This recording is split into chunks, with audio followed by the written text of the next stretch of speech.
ગુજરાતી વાર્તા પિતાનો અનુભવ। રામનગરમાં ગુણીલાલ નામનો એક વેપારી રહેતો હતો।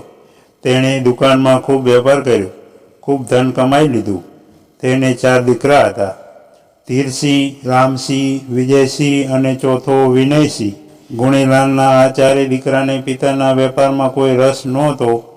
3 મોટા ભાઈ તો કામચોર પણ હતા, કદી કામમાં પિતાને મદદ કરતા નહીં।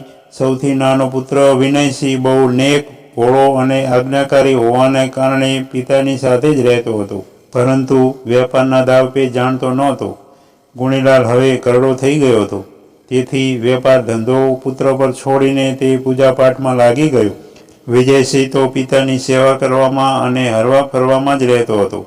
જેમ તેમ વેપાર 3 ભાઈઓએ સંભાળી લીધો, પરંતુ તેમની આળસને કારણે વેપારમાં હવે પહેલા જેવી કમાણી થતી નહોતી।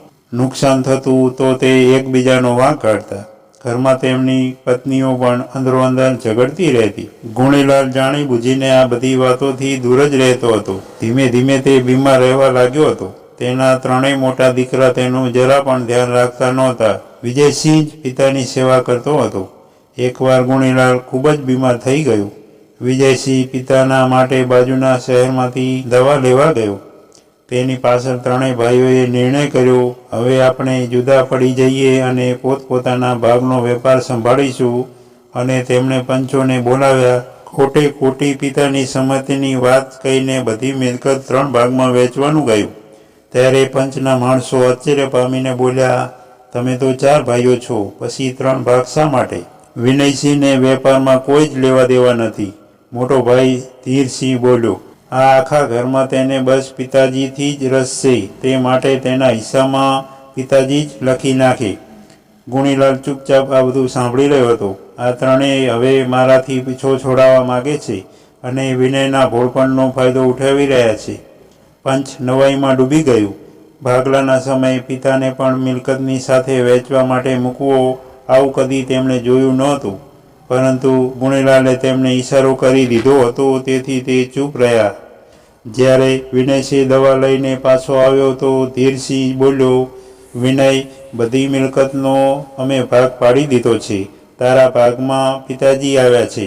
હવે હવેલી અને ધન દોલત પર તારો કોઈ અધિકાર નથી।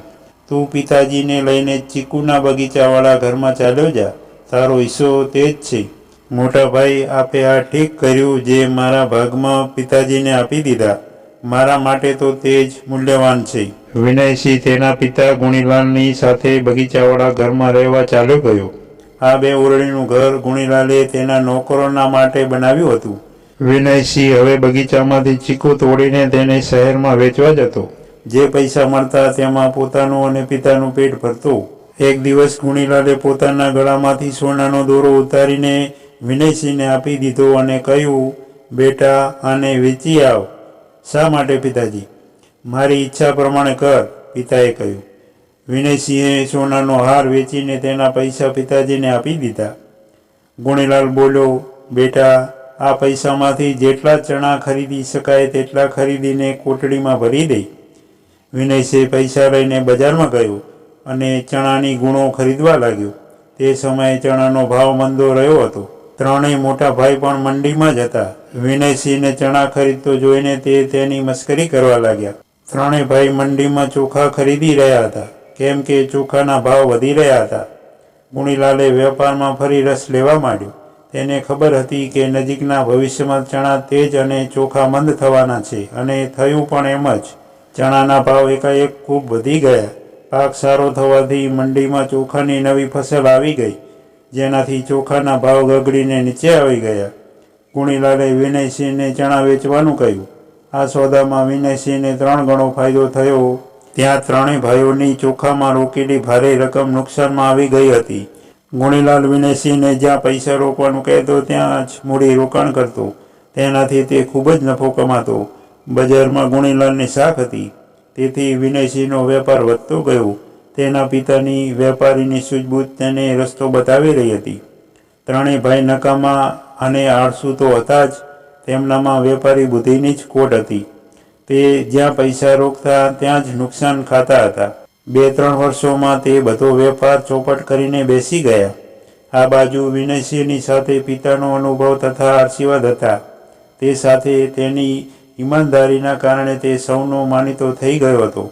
ગુણીલાલ પથારીમાં પડ્યા જ તેને સલાહ આપ્યા કરતો હતો. ટૂંક સમયમાં જ વિનયસિંહની ગણતરી પ્રખ્યાત વેપારીઓમાં થવા લાગી. વેપાર નષ્ટ થઈ ગયા પછી ત્રણેય ભાઈઓને ખબર પડી કે વેપારમાં અનુભવ અને દાવપેચ ધન દોલતના કરતાં વધીને છે. તેમને પોતાની ભૂલ સમજાઈ ગઈ.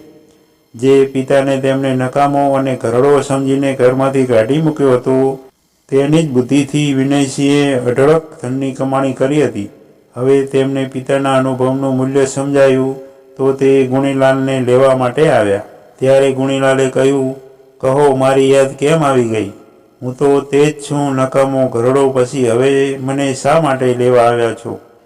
પિતાજી, અમે મૂર્ખ હતા. આ વાત ભૂલી ગયા હતા કે મા બાપ કદી ઘરડા નથી થતા. દરેક કામમાં અનુભવ બહુ જરૂરી છે. આપ અમને માફ કરી દો. ગુણીલાલે તેમને માફ કર્યા, પરંતુ તેમની સાથે ગયો નહીં.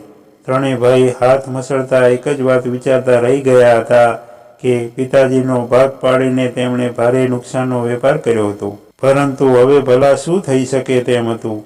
તે નિરાશ થઈને ત્યાંથી પાછા ફર્યા. મિત્રો, વાર્તા પસંદ આવી હોય તો ચેનલને સબસ્ક્રાઈબ કરજો, શેર કરજો. ધન્યવાદ.